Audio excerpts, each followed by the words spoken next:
Както виждате, това са храносмилателни ензими и те участват в разграждането на храната.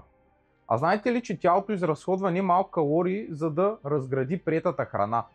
А коя храна е най-енергоемката? Става въпрос за протеинът. Между 20 и 30% от приетите калории от храната тялото изразходва, за да бъде тя разградена и усвоена от нас. А знаете ли колко калории тялото изразходва, за да усвои и да разгради въглехидратите и мазнините?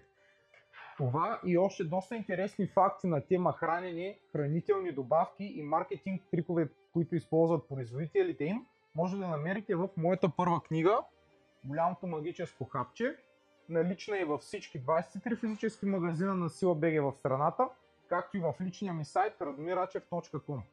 Ако подобен тип информация и съдържание ви харесва, може да ме последвате и да заповядате в сайта. Благодаря!